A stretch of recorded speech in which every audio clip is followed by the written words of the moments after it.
Hello everyone, welcome to another Go Reddit video. Hope you enjoy. And don't forget to like and subscribe. Thank you.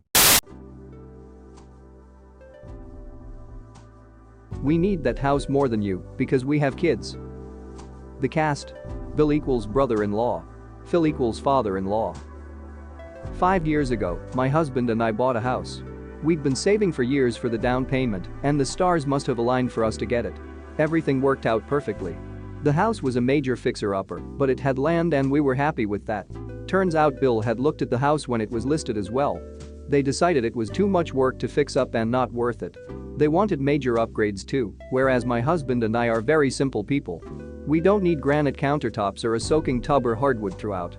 Met up with the family recently, and the Bill was talking about how cramped their condo has become with 2 kids now.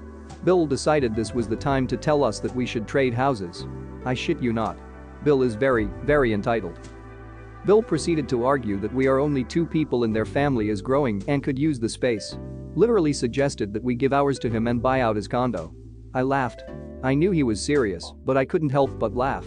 I'd never, in my life, imagined someone could be so damn entitled that they demand someone give up their home for the sake of another family. Are you kidding me? Bill then got mad at me for not even considering it and began justifying all the reasons his family needed our house more. Oh, you think this would be the worst part, right? No. It gets better. We never finished the basement, so there is only 1 bathroom in the house. Bill informed me that, if we were to trade houses, that we would need to make some major upgrades first, because he wouldn't have time to be able to make any renovations. He was somehow, inexplicably certain, that I would see the logic in this plan and just trade houses with them. Because they needed the extra space so much more. And now my Bill isn't talking to me, because I laughed through the whole thing and wouldn't take him seriously. Win-win. Go ahead, punish me by not talking to me. At least then you'll stop trying to make me the bad guy because I have 2 spare rooms I don't use, my husband and I each have an office.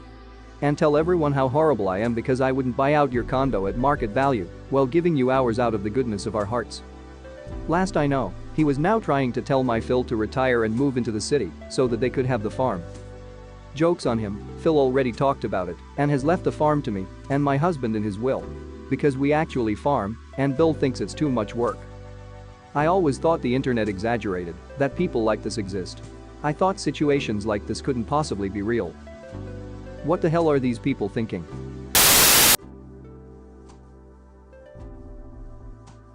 M brings her 4 kids to an adult-only wedding. I attended an adult-only wedding for a co-worker a few days ago.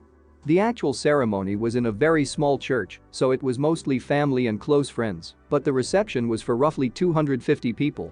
The reception was at a very elegant hotel ballroom. Not child-friendly in any way. Crystal stemware, expensive linens on the table, etc. About a half hour into the reception, a commotion started that made everyone stare. M is arguing with the wedding planner loudly. Me being the nosy broad that I am inched closer to hear. Turns out M brought her 4 young children to the reception, even though the invitations clearly stated adults only. The M insisted that her kids, I'm guessing at ages but the oldest one looked 8-ish, and the youngest was under a year old, were super well behaved, so it was fine. Now keep in mind this was around 7:30 p.m. WP was having none of it.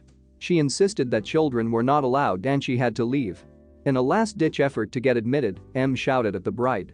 The bride went over and listened to her for a moment and then said in a syrupy sweet voice, "Of course you can come in, M, but your children cannot." She turned on her heel and went back to her new husband. M flipped a nut, yelling about how she was invited, couldn't find a babysitter, etc. 3 of the groomsmen escorted her and her kids to the door.